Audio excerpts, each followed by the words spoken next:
Good afternoon everyone. हम लोग थोड़ा सा आज क्लास लेट से स्टार्ट हुआ, इसके लिए माफ़ी चाहेंगे। हम लोग विशेष समय नहीं लेते हुए लोग धीरे धीरे अपना जुड़ते रहेंगे। मैं क्लास अपना फिर से स्टार्ट करने वाला रहा हूँ। पिछले दिन हम लोग जहाँ रुके थे वो हमारा टॉपिक था बाबू रिफ्रैक्टिव इंडेक्स का। वो टॉपिक हमारा था रिफ्रैक्टिव इंडेक्स का, और यहीं से हम लोग शुरुआत कर रहे हैं रिफ्रैक्टिव इंडेक्स से।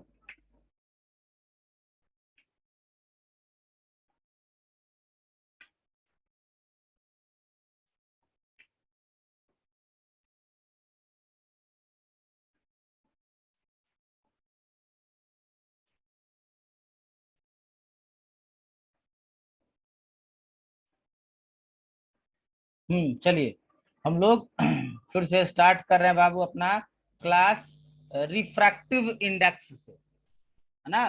रिफ्रैक्टिव इंडेक्स की हम लोग बात करेंगे। हम लोग हालांकि रिफ्रैक्टिव इंडेक्स पिछले दिन चर्चा किए भी थे। यहाँ हिंदी में देखिए इसका नाम बड़ा अच्छा लिखा हुआ है, अपवर्तनांक। मतलब अपवर्तन प्लस अंक, माने एक ऐसा अंक जो अपवर्तन के बारे में बताए, एक ऐसा नंबर जो रिफ्रैक्शन के बारे में बताए। तो आपको याद होगा बाबू पिछले डिस्कशन में हम लोगों ने ये डिस्कस किया था कि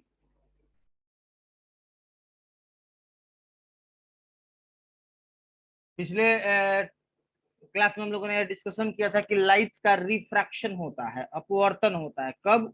तो जब लाइट एक माध्यम से दूसरे माध्यम में प्रवेश करती है तब लाइट का रिफ्रैक्शन होता है ना।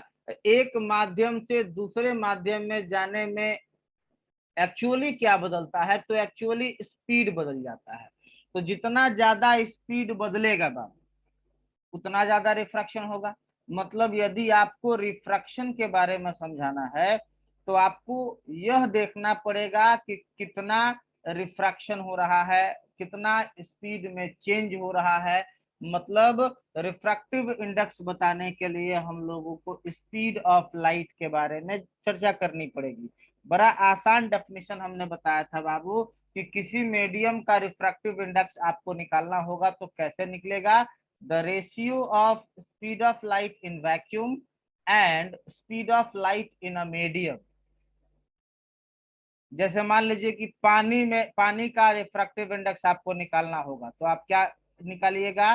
Speed of light in vacuum अब बटा speed of light in water.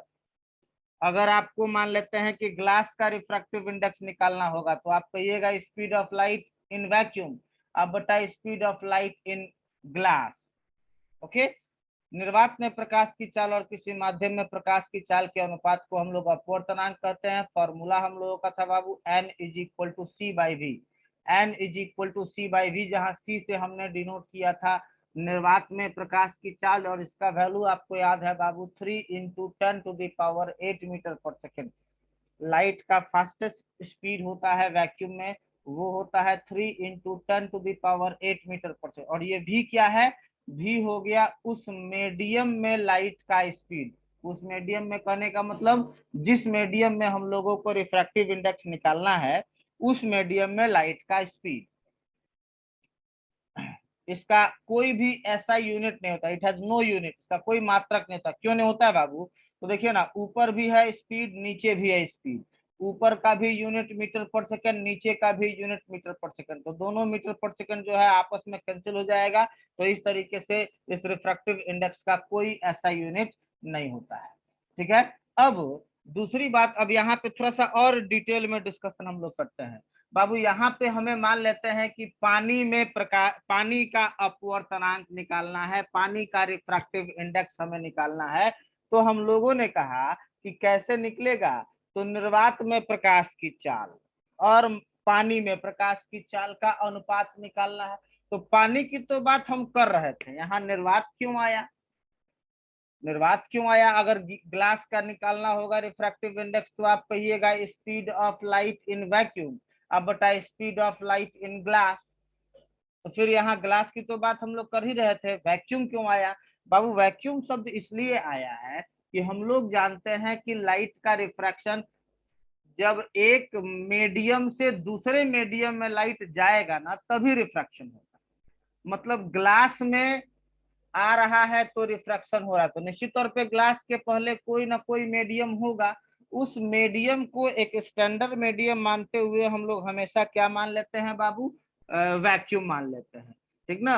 मतलब यहाँ मेरे कहने का, हम लोग के कहने का ये सेंस होता है कि लाइट पहले वैक्यूम में चल रहा था और जब ग्लास में आएगा तो उसका रिफ्रैक्टिव इंडेक्स कितना होगा। पानी का निकालते समय हम लोगों ने कहा था कि लाइट पहले वैक्यूम में चल रहा था या एयर में चल रहा था, उसके बाद पानी में आएगा। लेकिन दूसरी तरफ अगर हम लोग सोचें तो हमारे प्रैक्टिकल लाइफ में ऐसा कोई एग्जाम्पल नहीं मिलता है जहां पर लाइट वैक्यूम में चले, क्योंकि वैक्यूम हमारे आसपास कहीं कोई है ही नहीं। वैक्यूम कहाँ है, तो इसके लिए सीधे हमको अर्थ के एटमॉस्फेयर से बाहर जाना पड़ेगा। हालांकि लेबोरेटरी में हम लोग कुछ खास जगह को वैक्यूम कर सकते हैं, लेकिन एक मीडियम के तौर पे वैक्यूम का यूज प्रैक्टिकली पॉसिबल नहीं है। तो प्रैक्टिकल कैसा एग्जांपल मिलेगा बाबू, प्रैक्टिकल में ऐसा एग्जांपल नहीं मिलेगा कि वैक्यूम से लाइट आए पानी में, वैक्यूम से आए ग्लास में, है ना। प्रैक्टिकल में मिलेगा कि हवा से आए पानी में, पानी से आए ग्लास में, ग्लास से जाए पानी में, है ना। मतलब प्रैक्टिकल एग्जांपल्स की जब हम लोग बात करेंगे ना तो वहां पे ये निर्वात में प्रकाश की चाल, ये वाला जो टर्म है निर्वात में प्रकाश की चाल, ये वाला जो टर्म है सी, ये हमारे किसी काम का नहीं होगा। दो डेफिनिट मीडियम डिस्क्राइब किए गए होंगे, तो दो डेफिनिट मीडियम डिस्क्राइब किए गए होंगे बाबू, तो इसके लिए हम लोग पढ़ने चल रहे हैं रिलेटिव रिफ्रैक्टिव इंडेक्स। बाबू कंसेप्ट यही है, यहाँ पर हम लोगों ने रिफ्रैक्टिव इंडेक्स जब पढ़ा था तो हम लोगों ने यही ना माना था कि लाइट पहले चल रहा था, नंबर फर्स्ट में चल रहा था वैक्यूम में, और नंबर टू में चल रहा था निर्वात में। अब मान लेते हैं कि हमको एग्जाम्पल मिला कि लाइट पानी से ग्लास में गया, पानी से ग्लास में गया, तो पहला मीडियम आपका जो हो गया वो क्या हो गया बाबू, पहला मीडियम हो गया पानी, और दूसरा मीडियम क्या हो गया बाबू, प्रैक्टिकल एग्जांपल की बात कर रहे हैं तो दूसरा मीडियम आपका हो गया ग्लास। अब यहाँ पे वैक्यूम तो कहीं है नहीं, पानी से ग्लास में गया, तो बिल्कुल यही कंसेप्ट, पहला मीडियम यहाँ वैक्यूम था, यहाँ पहला मीडियम पानी है और कोई अंतर नहीं।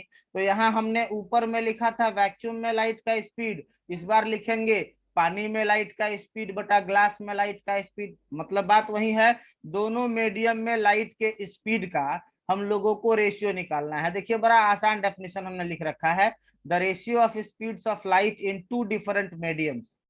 दो अलग अलग मीडियम में लाइट के स्पीड के रेशियो को हम लोग रिलेटिव रिफ्रैक्टिव इंडेक्स कहते हैं। दो माध्यमों में प्रकाश की चालों के अनुपात को हम लोग सापेक्ष अपवर्तनांक कहते हैं। देखिए बाबू यहाँ हमने लिख रखा है इसको, इसको पढ़ते कैसे हैं ध्यान देना है, n2 1, n2 1 कैसे पढ़ना है, पहले n, उसके बाद इसके आगे वाला 2, या फिर उसके बाद लास्ट में 1, n2 1। n2 1 कहने का मतलब कि हम दूसरे मीडियम का रिफ्रैक्टिव इंडेक्स निकाल रहे हैं पहले मीडियम की तुलना में। n2 1 कहने का मतलब कि दूसरे मीडियम का रिफ्रैक्टिव इंडेक्स निकाल रहे हैं पहले मीडियम की तुलना में। इसका यह भी मतलब हुआ कि लाइट का रिफ्रैक्शन कौन करा रहा है, लाइट का रिफ्रैक्शन ये दूसरा वाला मीडियम करा रहा है। इसका मतलब लाइट पहले मीडियम से दूसरे मीडियम में गया है, मतलब स्टार्टिंग में फर्स्ट मीडियम में था और बाद में सेकंड मीडियम में गया है। तो फर्स्ट मीडियम में लाइट का स्पीड अब बट्टा सेकंड मीडियम में लाइट का स्पीड, ठीक है। n2 1 मतलब सेकंड मीडियम का फर्स्ट मीडियम के रेस्पेक्ट में रिफ्रैक्टिव इंडेक्स निकालने के लिए हमने कहा कि फर्स्ट मीडियम में लाइट का स्पीड v1 और डिवाइडेड बाई v2, v2 मतलब सेकंड मीडियम में लाइट का स्पीड। अगर मान लेते हैं कि आपको कहीं एग्जांपल मिल जाए जहां n12 निकालना हो, आपको n12 कहने का मतलब कि आप रिफ्रैक्टिव इंडेक्स मीडियम फर्स्ट का निकालेंगे मीडियम सेकंड के रेस्पेक्ट में, तो ये वाला फॉर्मूला हमारा बदल जाएगा v2 बटा v1। इसका मतलब हुआ कि लाइट पहले मीडियम सेकंड में चल रहा था, बाद में मीडियम सेकंड में आया, ठीक ना। फिर यहाँ आते हैं अलग अलग, अगर अकेले n1 निकालना होगा तो यहाँ बगल वाले फॉर्मूला से c बटा v1, तो यहाँ से v1 निकालिएगा तो इधर जो v1 डिनोमिनेटर में है डिवाइड के नीचे है वो चला आएगा इधर मल्टीप्लाई में, तो v1 हो गया ऊपर और ये n1 चला आएगा डिवाइड में। जैसे v1 बराबर आया है c बटा n1, वैसे ही V2 बराबर आ जाएगा C/N2।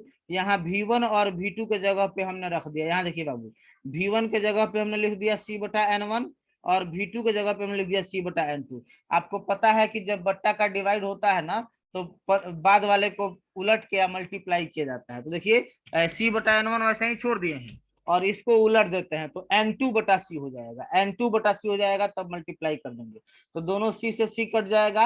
N21 बराबर एक और फॉर्मूला आ गया N2/N1, N21 बराबर N2 तो या तो N21 निकालना होगा, तो स्पीड का रेशियो निकालिए, नहीं तो उनके रिफ्रैक्टिव इंडिसेस का रेशियो निकाल दीजिए। ठीक है, अगर यही आपको N12 निकालना होता तो ये भी उलट गया होता, N1/N2 हो गया होता। ठीक है, तो ये था हमारा रिफ्रैक्टिव इंडेक्स और रिलेटिव रिफ्रैक्टिव इंडेक्स। अब हम 2 मिनट के लिए यहाँ रुकते हैं और वेट करते हैं, यदि आपको कोई प्रॉब्लम है तो आप हैंड रेज कीजिए।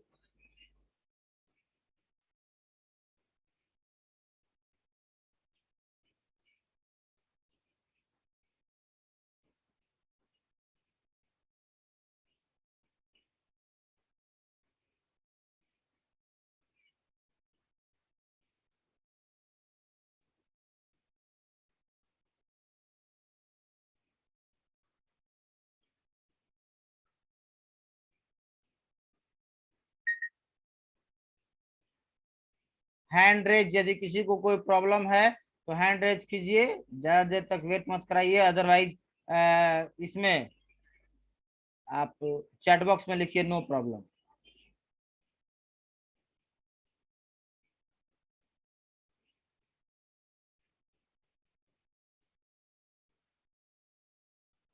चलिए, very good very good very good.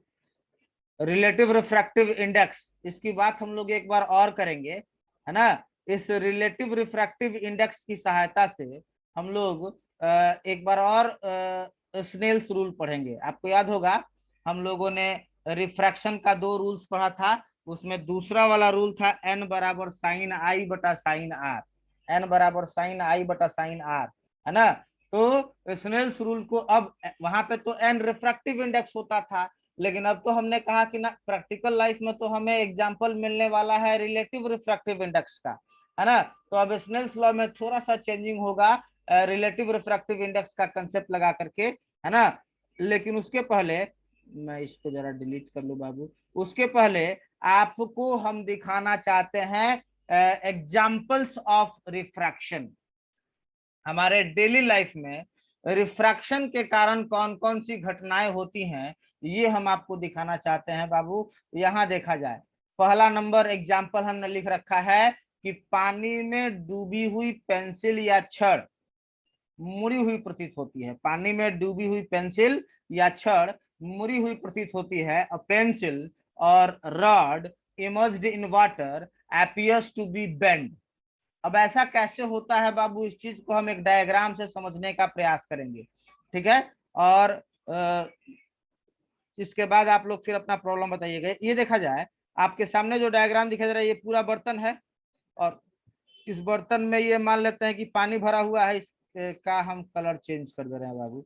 इस बर्तन में ये मान लेते हैं कि पानी भरा हुआ है, ठीक है। और देखा जाए एक बर्तन में जो है एक रॉड है या एक पेंसिल है, एबीसी।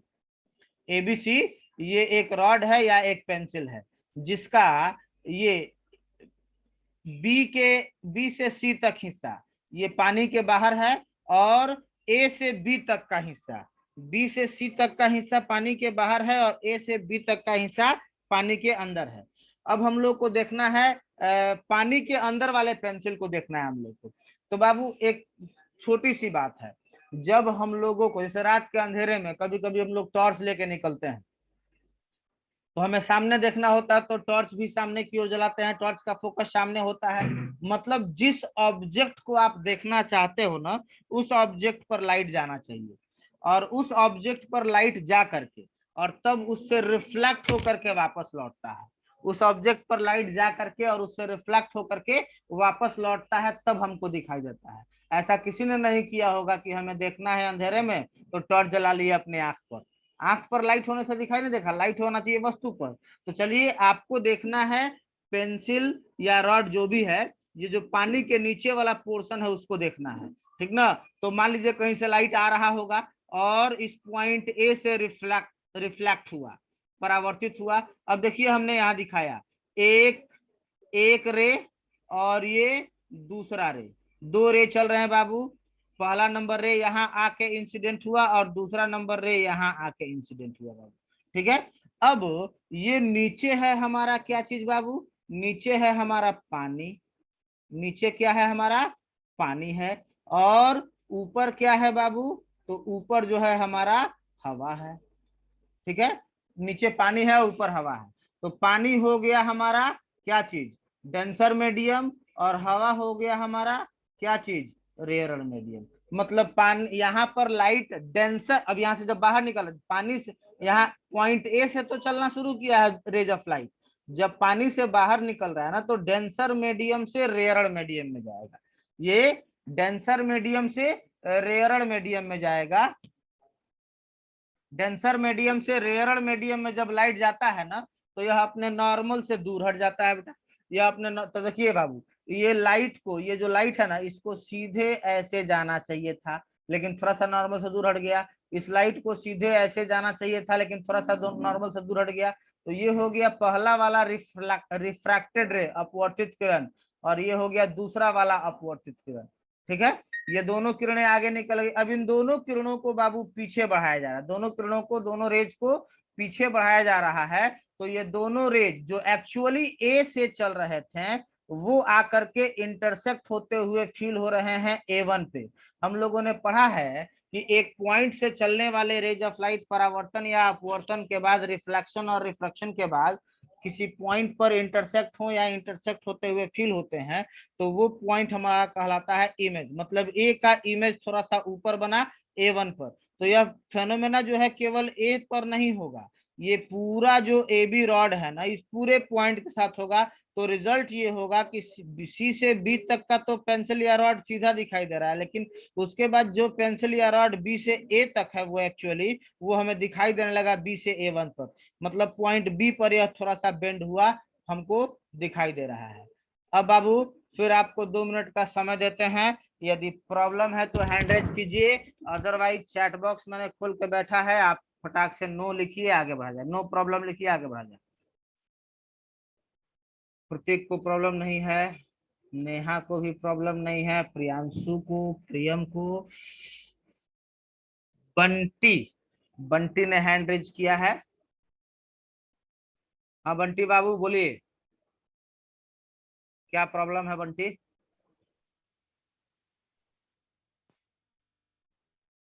थोड़ा समझा दीजिए। फिर से समझा दें, यहाँ देखिए ना, ये हमारा पेंसिल या रॉड था, यस सर। ए से एक ये और दूसरा ये, दो रेज ऑफ लाइट चला, यस सर। अभी तक पानी में था, अब जाएगा हवा में, तो पानी हो गया डेंसर मीडियम और हवा हो गया रेयरल मीडियम। तो लाइट जब डेंसर मीडियम से रेयरल मीडियम में जाता है, लाइट जब डेंसर मीडियम से रेयरल मीडियम में जाता है तो अपने नॉर्मल से दूर हट जाता है।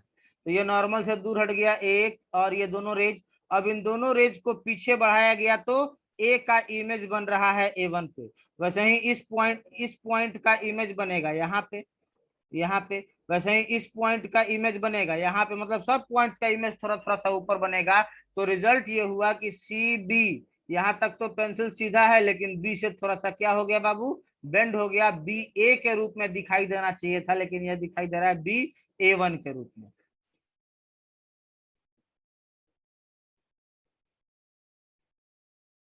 चलिए बोलिए, और प्रॉब्लम किसी को है तो। इसराइल बाबू बोलिए।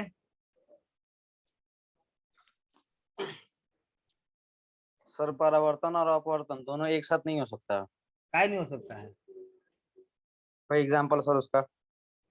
आपका कोई भी ग्लास उठाइएगा उसके आर पार आपको दिखाई दे रहा है,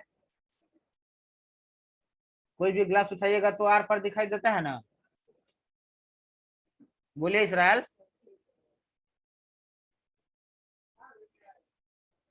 इसराइल बोलिए।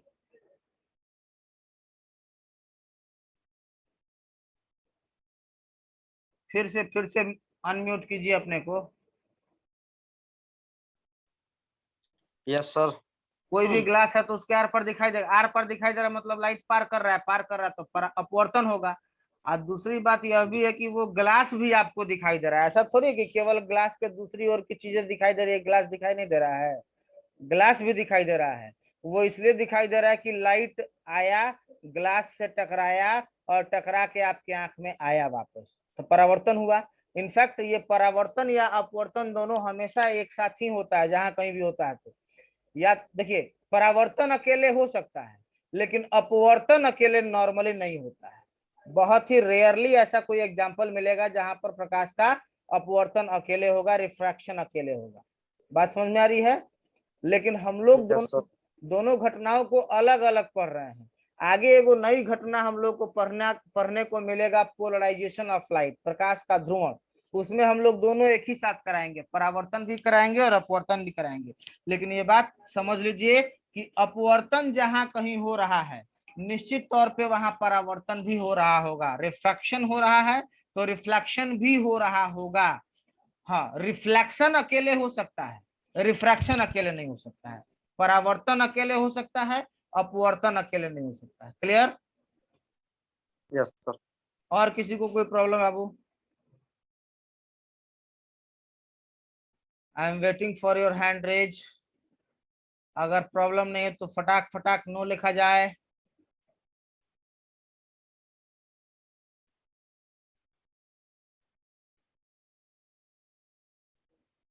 चलिए, वेरी गुड, आगे बढ़ते हैं। वेरी गुड, वेरी गुड, आगे बढ़ते हैं बाबू। ऐसा ही बिल्कुल, और बहुत सारे एग्जाम्पल्स तो बहुत सारे हो जाएंगे बाबू, लेकिन ऐसा ही एक और एग्जाम्पल आपके सामने हमने लिखा है कि पानी में डूबा हुआ सिक्का जो है वो थोड़ा सा ऊपर उठा हुआ प्रतीत होता है। A coin immersed in water appears to be higher. या फिर इसी बात को ऐसे भी कह सकते हैं कि पानी से भरे बर्तन की गहराई भी कम प्रतीत होती है। और water filled container appears to be less deep, है ना बाबू? बिल्कुल इसी तरीके से आप समझा सकते हैं। यहाँ देखिए, ये हो गया एक बर्तन, ये हो गया एक बर्तन आपको दिखाई दे रहा है, जिस बर्तन में यहाँ पे पूरा पानी भरा हुआ है बाबू। इस बर्तन में पानी भरा हुआ, ये पानी हो गया हमारा, ये वाला ये पानी हो गया हमारा, ठीक है। और यहाँ देखिएगा, यहाँ पर एगो क्वाइन रखा गया है, एगो सिक्का रखा गया है, ठीक है। अब जैसे यहाँ से दो रेज हम लोग लेके चले थे ना, वैसे ही बाबू यहाँ से भी हम लोग दो रेज लेके चल रहे हैं। एक ये वाला रे नंबर 1 और ये वाला रे नंबर 2, है ना?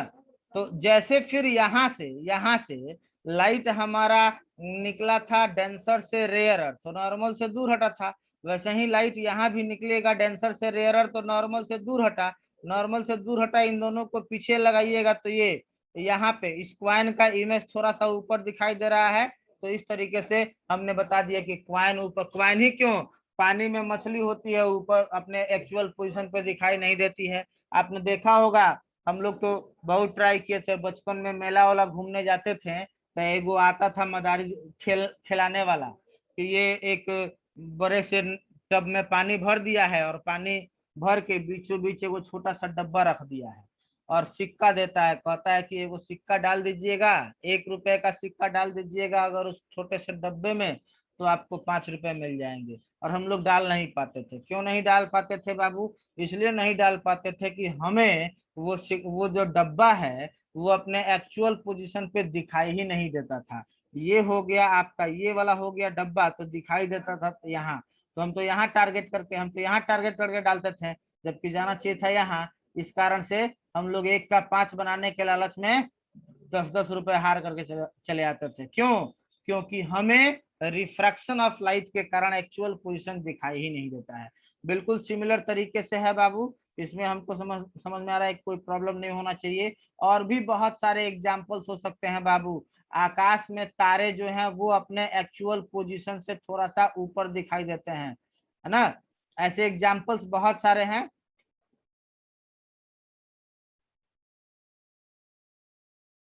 ठीक है। और अब यदि मैं थोड़ी देर के लिए अपना स्लाइड शो रोकता हूं यदि आप लोगों को कुछ प्रॉब्लम है बाबू तो आप डिस्कस कीजिए। दूसरी बात कि मेरा स्लाइड अब इसके आगे अभी इनकम्प्लीट है, बना नहीं पाए हैं, पिछले 2-3 दिनों से हम स्लाइड पे वर्क नहीं कर पाए हैं, इसलिए आज का मेरा क्लास यहीं पे ओवर हो जाएगा। यदि आप लोगों को किसी को कुछ पूछना है तो पूछ सकते हैं, आप सभी के पास ऑप्शन है, आप लोग अनम्यूट कर सकते हैं अपने आप को। हेलो। हाँ बोलिए। कह रहे हैं सर, जैसे इसराइल पूछे है, क्या हम इसको एक्चुअली इसका पॉइंट हम पकड़ सकते हैं? कौन सा पॉइंट? पोजीशन इसका हम लोग डिसाइड कर सकते, मतलब उसका हम लोग पोजीशन डिसाइड कर सकते हैं? जो जो मान लीजिए डब्बा यहाँ दिखता था लेकिन एक्चुअल में डब्बा वहां था, हाँ लाइट के हाँ कारण हाँ यहाँ दिख हाँ, रहा था, तो हम आप लोग कैसा बिल्कुल हार जाए थे तो उसको डिसाइड कर सकते हैं। एक एगो बार रिले और वो फिगर लेके आइए ना सामने, मतलब एगो बता दीजिए ना कहाँ हो सकता है, किस साइड से आएगा तो किस साइड से होगा। नहीं, वो तो रिलेशन हम एक्चुअल प्रूफ एक। करेंगे, वो हम रिलेशन प्रूफ करेंगे। आइए हम एक बार फिर से वो अपने उस डायग्राम पे चलते हैं, है ना। जी।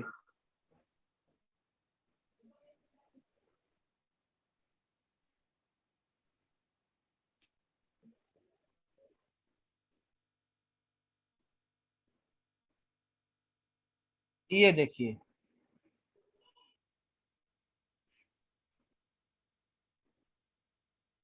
हाँ ये हमारा ये जो है ना, ये हो गया हमारा क्वाइन। रे चला दूगो, दोनों का यहाँ पे आने के बाद अपवर्तन हुआ है, पीछे बढ़ाने पर इमेज यहाँ दिख, तो ये क्वाइन है यहाँ पे, लेकिन अपने एक्चुअल पोजीशन से थोड़ा सा ऊपर दिखाई दे रहा है।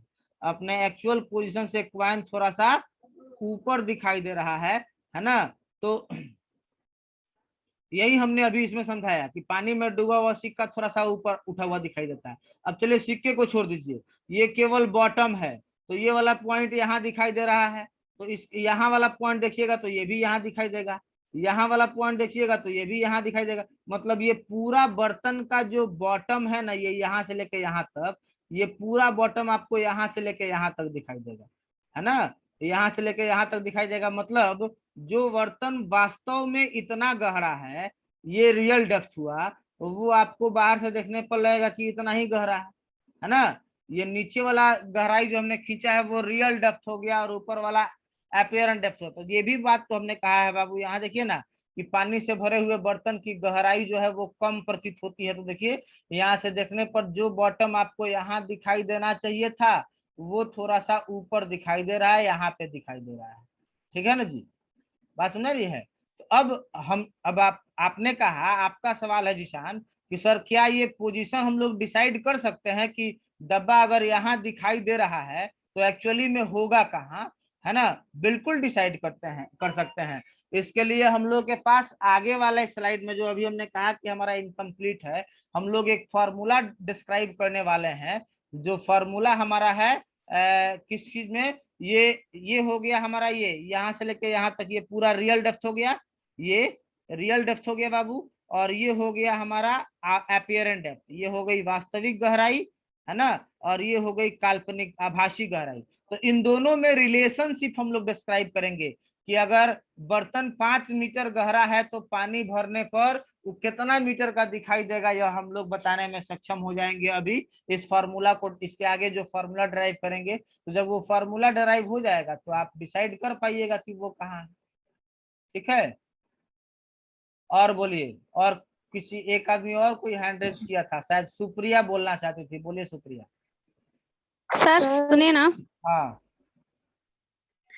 सर रिफ्रैक्शन और रिफ्लेक्शन दोनों एक साथ कैसे हो सकता है, थोड़ा इसको बताइएगा। अभी हमने आपको बताया कि आप अपने आंख के पास, आंख के सामने एगो ग्लास रखिए, शीशा, तो शीशा के दूसरी ओर आपको दिखाई दे रहा है ना, दिखाई देता है ना शीशा के सामने दूसरी ओर। यस। हाँ, तो शीशा के दूसरी ओर दिखाई देता है, मतलब शीशा को लाइट पार किया, लाइट पार किया इसलिए रिफ्रैक्शन हो रहा है। और क्या शीशा भी आपको दिखाई देता है रिया? शीशा भी हाँ, दिखाई, दिखाई तो देता ही है, तो मतलब शीशा से यस भी, एकदम सर। दिखाई देता है। मतलब शीशा से लाइट टकरा के वापस भी आया है, इसलिए परावर्तन भी हो रहा है। ठीक है, तो अपवर्तन परावर्तन यस। तो हम किस साइड दिखाई देता है सर, है, किस साइड दिखाई देता है? जहाँ है किस वो साइड अपने दिखाई जगह पे देता है? दिखाई देता है, उसका इमेज मतलब आपकी हम आंख लोग में आप पड़ता है। बोले क्या बोले हम, बोलिए। तो वो रियली इमेज होगा ना, जितना बड़ा रहता है उतने वो वैसे ही दिखाई हाँ देता है सीधा हाँ, ही। वो तो हमारे आंख में ठीक। इमेज बनता है, आंख के बारे में भी हम लोग डिस्कस करेंगे। सालू कुछ बोलना चाहते हैं, बाबू बोलिए सालू। सालू गुप्ता। सर जो बोलिए। अगर कोई पानी में चीज तैर रहा है तो सर उसके संग भी ऐसा ही होगा, वो भी एक्चुअल डिस्टेंस में नहीं दिखेगा। पानी के अंदर अगर तैर रहा है, पानी के अंदर, हाँ जैसे मछली तैर हाँ, रही है, मतलब आइसबर्ग है मतलब बीच कोई, में। बीच बॉटम में हो चाहे बीच में हो, कहीं भी हो, पानी के अंदर है तो अपने एक्चुअल पोजीशन से थोड़ा सा ऊपर दिखाई देगा।